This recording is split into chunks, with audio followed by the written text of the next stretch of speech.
Welcome to Vicky Whispers, your cozy corner for peaceful evenings and restful nights. Before we begin tonight's journey, take a moment to settle in. Find a comfortable position, whether you're lying in a bed, resting on a couch, or sitting in your favorite chair. Adjust your pillows, wrap yourself in a warm blanket, and let your body feel supported and at ease. Now, let's take a deep breath together. Breathe in deeply through your nose. Hold for a moment and slowly release it through your mouth. Feel your shoulders soften, your jaw unclench, and the weight of the day begin to melt away.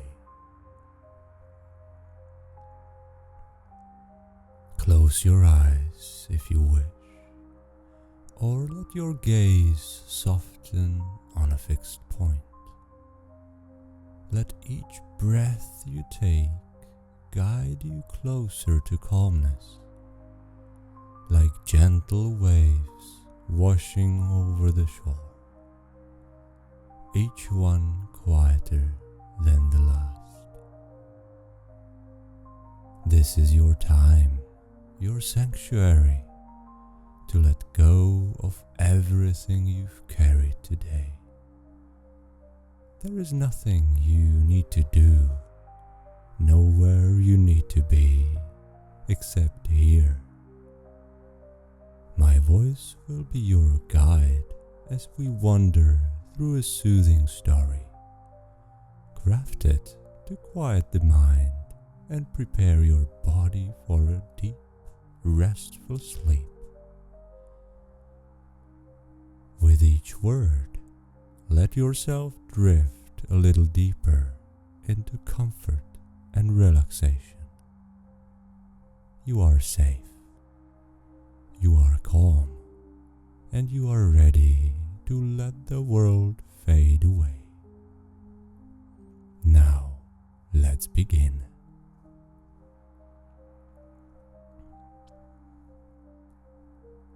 The Frog King, or Iron Henry, by Grimm Brothers, modified and read by Viktor Hejna. Long ago, in a time when magic and the mortal world intertwined, there lived a great king who ruled over a prosperous kingdom.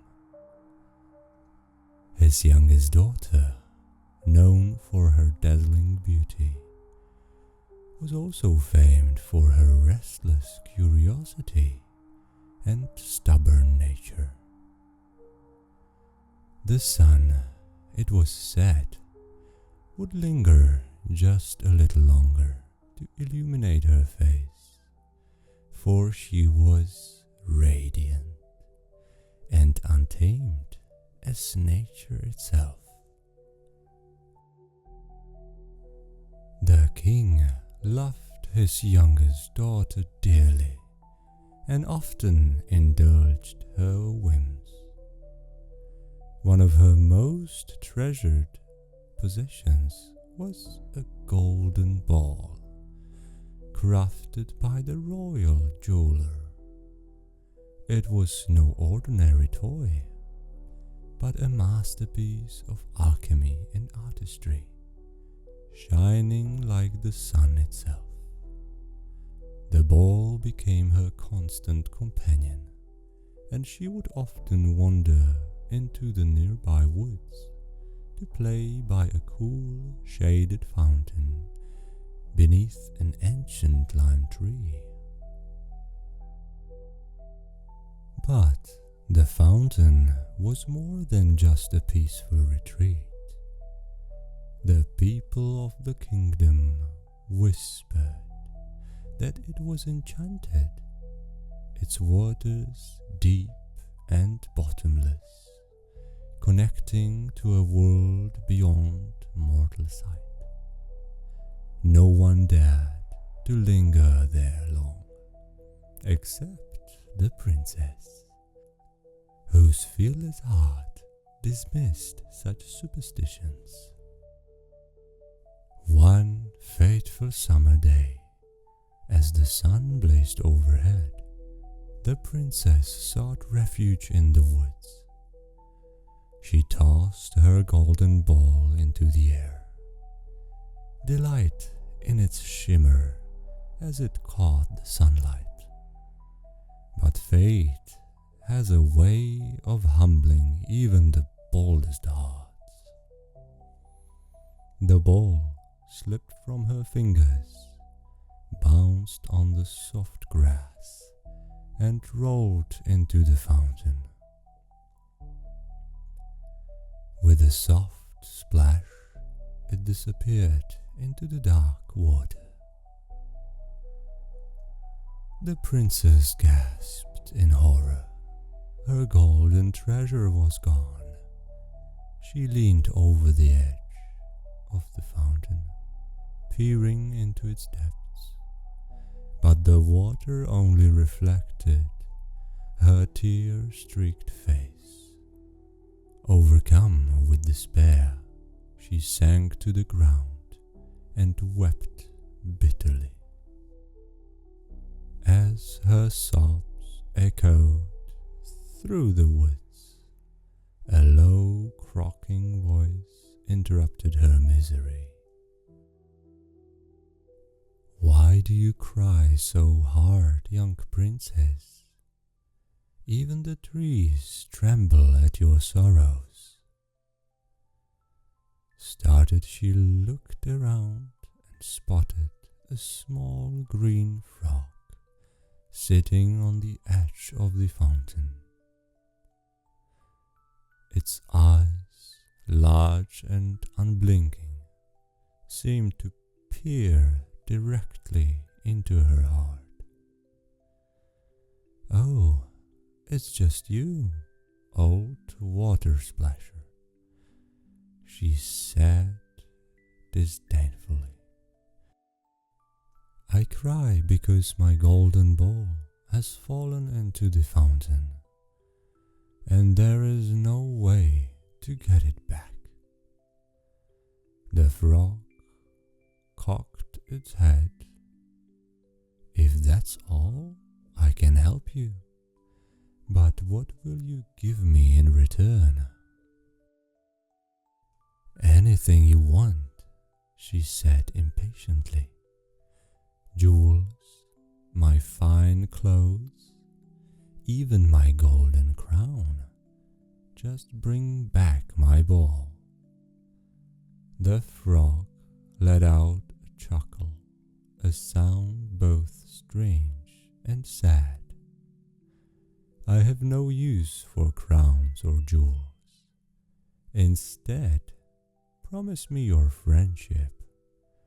Let me sit beside you, eat from your plate, drink from your cup, and sleep in your bed.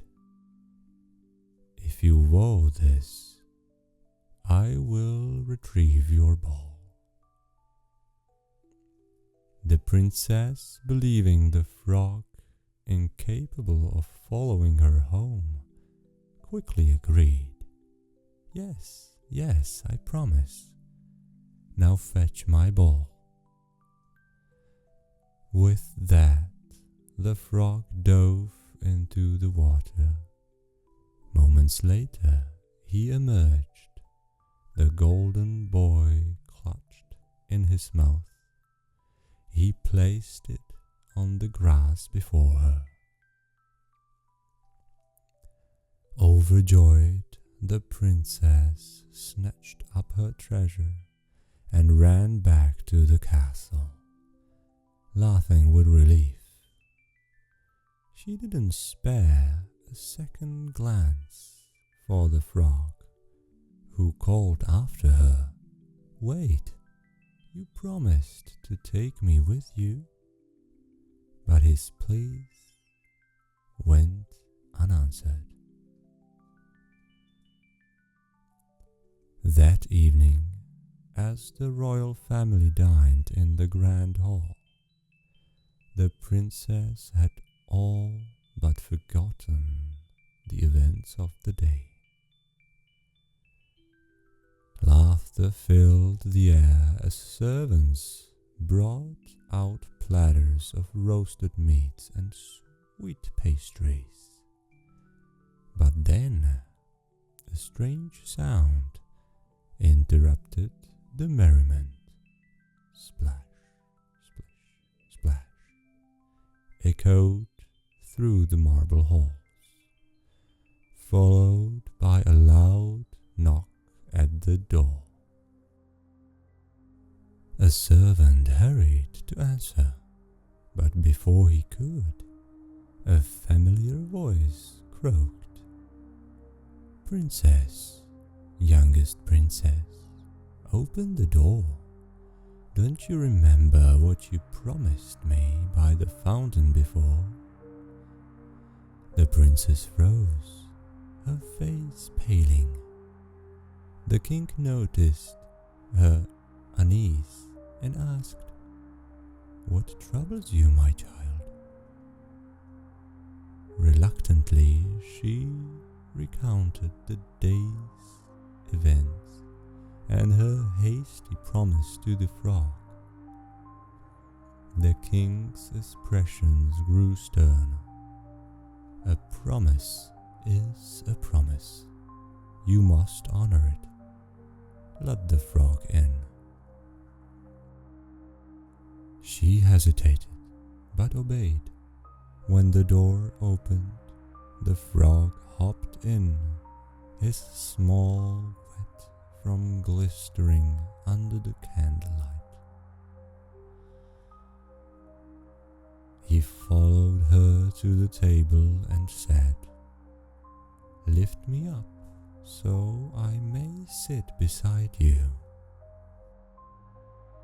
Though she balked at the idea, her father's disapproving gaze left her no choice. She placed the frog on the table, where he demanded to share her plate and cup. Each bite she took felt like a struggle, but the frog ate heartily, seemingly unbothered by her discomfort. When the meal ended, the frog stretched and said, "I'm tired. Take me to your room so I may rest." Tears welled in her eyes, but the king's voice cut through her protest. A true royal does not break their word, no matter how small or strange their companion. With great reluctance, the princess carried the frog to her chambers, placing him in a corner as far from her bed as possible. But as she settled in for the night, he croaked, "I'm cold and weary. Lift me onto your bed, or I shall tell your father." Her anger boiled over. She grabbed the frog and hurled him against the wall. "There, sleep if you can, you awful creature." But no sooner had he struck the wall than a brilliant light filled the room. When it faded, a young man stood before her, tall and noble, with kind eyes that reflected centuries of sorrow and wisdom. The man introduced himself as Prince Alaric from a distant kingdom. Long ago, he had been cursed by a wicked sorceress who sought to punish his father's kingdom.